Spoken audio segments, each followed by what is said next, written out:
I mean, are we even surprised? Watching Meeks shred Rubio over this illegal regime change plot is satisfying, sure, but it exposes a massive lie that puts thousands of American lives at risk right now. We just got the readout from the classified briefing regarding those boat strikes and the massive troop buildup near Venezuela, and after sitting down with Marco Rubio and Pete Hegseth, the ranking member of the Foreign Affairs Committee walked out and absolutely blew the whistle on what is really going on behind closed doors. Let's watch the video, and I will tell you what I think at the end.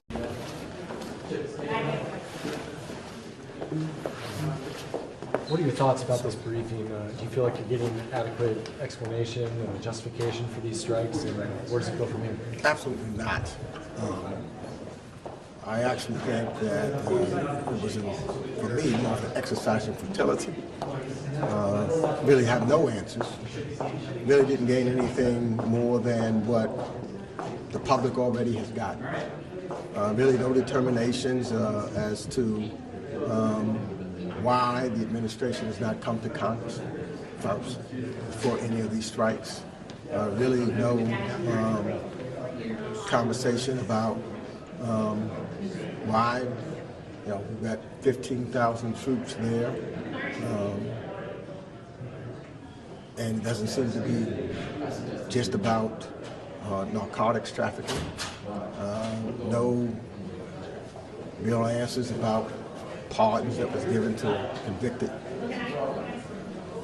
drug traffickers, one former president of Honduras and another who was pardoned as a result of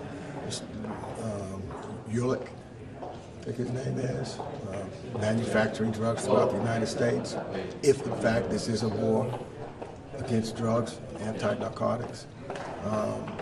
I think that no real rational decision or real answers about whether or not what we're about to enter into is a war in Venezuela, and thereby coming to Congress, this war powers issue, which is why I have a bill coming up hopefully this week on the floor, talking about war powers and talking about the strikes that have taken place in the Pacific and the Caribbean, as well as another one talking about before the president goes into Venezuela, if that's what he wants to do. And we all heard what Susie Wiles said today, that what this is really about, that he's going to continue, the president's going to continue this until such time there's a regime change with Venezuela. So if this is about regime change, it seems to me that the administration should say that's what it is, and should come to Congress to ask for that authorization, which has not taken place. So where I was hoping that we would have a serious discussion, as I opened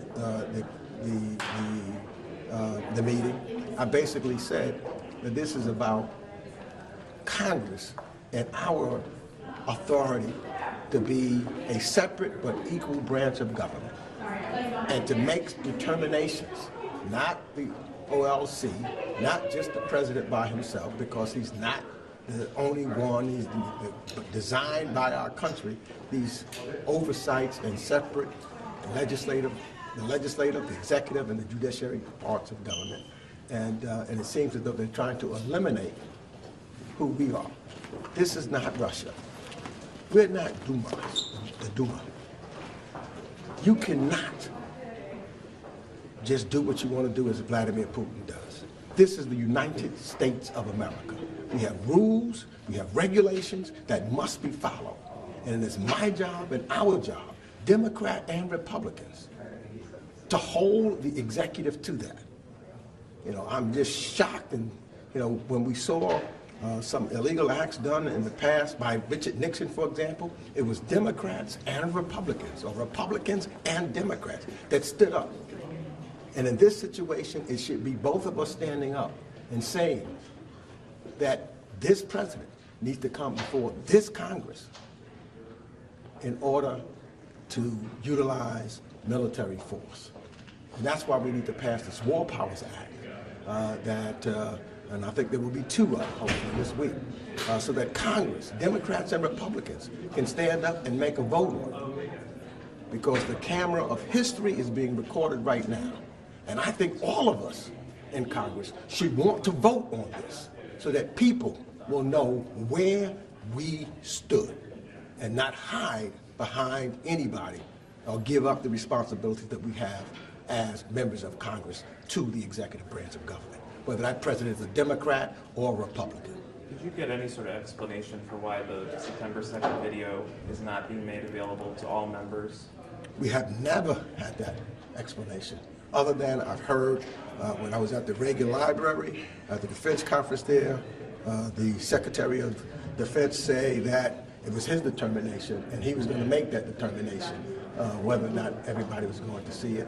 I myself haven't seen it, and I've been asking. I don't know whether the chair of the committee, of the Foreign Affairs Committee, have seen it, but I have asked and will continue to ask to see that. Why, as a member of Congress and the ranking member in the Foreign Affairs Committee, I'm not allowed to see it?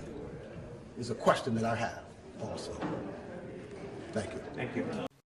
This is completely insane. We have been told over and over again that this military escalation, these boat strikes, these 15,000 troops, it was all just a counter-narcotics operation. Just fighting drugs, right? That's the line. But now the mask is completely off. We literally have the Chief of Staff, Susie Wiles, out here admitting that the actual goal is regime change. You try to pivot from fighting drug smuggling to toppling a foreign government without asking Congress for permission. That is a fundamental shift in the mission. That is a completely different war. And let's look at the logic here, because it falls apart the second you poke it. The administration claims this is a moral crusade against narcotics. Right? That's the justification for putting American soldiers in harm's way? Okay, then explain why they are handing out pardons to convicted drug traffickers at the same time. We are pardoning a former president of Honduras who was involved in the trade. We are letting manufacturers of drugs off the hook here in the States. Claiming to wage a holy war on drugs while actively letting drug lords out of prison is hypocritical. It is gaslighting on a global scale. The reality is,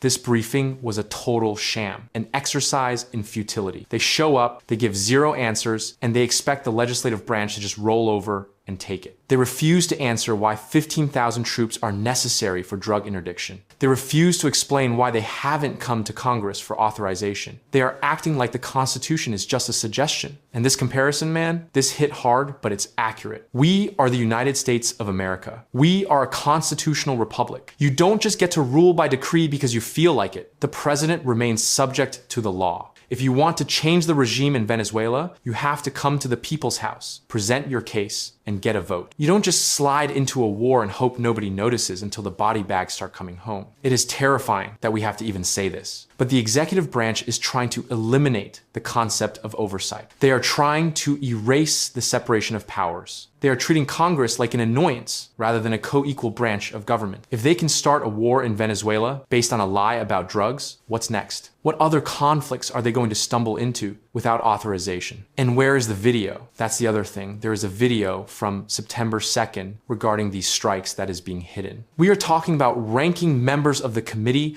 with the highest security clearances being denied access. If this mission is so righteous, if it's so legal, show us the evidence. Why is the Secretary of Defense personally blocking Congress from seeing the tape? Because they know. They know that if we see the tape and if we admit what Susie Wiles already admitted, the legal justification for this whole operation evaporates. The entire operation is clearly about regime change, and they are bypassing the War Powers Act to do it. We need a vote. Right now, Democrats and Republicans need to stop hiding, get on the floor, and vote on whether we want to be in a war in South America. Put your name on it. Let history record where you stood. Because right now, we are sleepwalking into a conflict based on a false narrative, and nobody in the administration seems to give a damn about the law. We are going to keep tracking this because the mainstream media seems content to just repeat the drug war talking points without questioning the pardons or the regime change admissions. Make sure you are subscribed to the channel so you don't miss the next update. I'll see you then.